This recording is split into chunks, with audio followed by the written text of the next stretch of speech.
राम राम जी। अवैध रिश्ते जो है पति का काल बन रहे हैं। जितने भी अभी इस मार्च में जितने भी कांड हुए हैं, अवैध संपर्क में पत्नी के अवैध संपर्क, शादी से पहले ही संपर्क है उनका, और वो शादी होने के बाद भाई उसका काल बन रहे हैं। फिर एक केस पहले हुआ भी पीछे की चाय में जहर दे दिया था, मुजफ्फरनगर की है कि जो है उसकी पत्नी ने कॉफी में जहर दे दिया। कहानी सुनना। कहानी क्या थी कि 2 साल शादी को हुए थे, उसका संबंध पहले से ही था कि उसकी ताऊ ये बता रहे खबर के मुताबिक कि इसकी ताऊ के लड़की के लड़के से बातचीत थी पहले शादी से ही। तो यही आदमी का काल बनना, यही सब तुमने सब देख लेना। और जो है उसे एक पता लग गया था और शादी का आत्मीय अनबन शुरू हो गई थी। पहली बात तो एक बता दूं तुम्हें कि जब ये पहले माता पिता को पता रहते हैं तो वे क्या करते हैं कि वे रान कट जाए, दूसरे के गले में मुसीबत डल जाए तो दूसरे गले में मुसीबत डाल देता है, वो काल बन जाते हैं।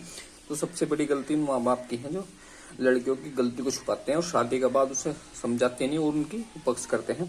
तो ये जो है इसे पता लग गया था, शादी के बाद ही उनकी झगड़ा शुरू हो गया था, क्योंकि वो उन्होंने कई बार मोबाइल पर बात करते हुए पकड़ लिया था।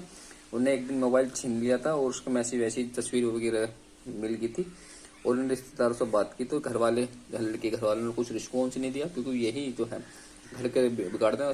सबसे पहले इन्हें नाम केस ही इन पर लिखा जा, माँ बाप पे ही हो एफआईआर लड़की से पहले। और तो है ये बता रहे थे कि कई बार इसने आपत्ति जताई है। अनुज नाम है जिसे जो चाय में जहर दिया था, उसने कई बार आपत्ति जताई इसके रिश्ते घर वालों से की, तो उसने कुछ नहीं रिस्पॉन्स कुछ नहीं दिया। एक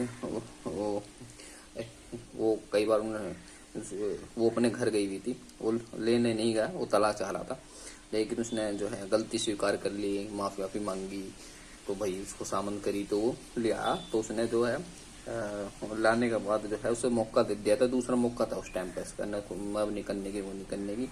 और उसने तुरंत आते ही घर पर आते ही ससुराल में आते ही तुरंत ना महिला थाने में रिपोर्ट लिखवा दी। फिर वहाँ पर काउंसलिंग वगैरह हुई, काउंसलिंग होने के बाद उसे घर भेज दिया। एक और जो है उसकी माँ से कही कि मैं कुछ करना आई हूँ, बड़ा करना आई हूँ। तो 25 तारीख को जो उसका जो लड़का अनुज था नौकरी से घर लौटा हुआ था, तो उसने लड़की ने जो है कॉफी दी, कॉफी में जहर कुछ क्या मिला हुआ था, कुछ देर बाद उसकी तबीयत बिगड़ गई। तबीयत ज्यादा खराब हुई तो उस पर पता लिया गया, तो डॉक्टर ने बताया कि उसके शरीर में कुछ जहरीला पदार्थ गया हुआ है।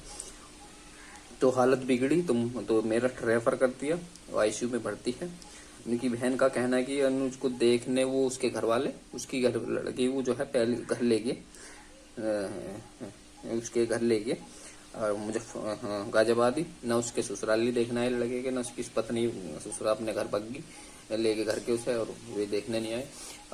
तो अब जो है मैं इसके बारे में पढ़ा कि इस कंप्लेंट वगैरह होगी है कि भाई ये इनकी कहानी तो मैं कोर्ट में बता दी है। शादी कुछ दिन बाद ही झगड़े शुरू हो गए थे, संबंध इसके शादी से पहले ही थे, घर वालों को पता होता है। उसके बाद इसने घर वालों को समझाया नहीं, समझाते नहीं है घर वाले, यही घर का नाश करते हैं। हालत गंभीर है, अभी पता नहीं शायद इसकी क्या हालत है, आईसीयू में है देखा खबर के मुताबिक। जो है बहुत गलत हो रहा है ये जो शादी से पहले जो है ये जो है चल रहे हैं ना, बहुत गलत चल रहे हैं। और भाई कहता हूँ सतर्क रहें, थोड़ा सा शादी से पहले शादी करने से पहले छानबीन कर लें। जिस तरह से केस चल रहे हैं ये बहुत काल बन रहे हैं, काल महाकाल काल बन रहे हैं सब। राम राम।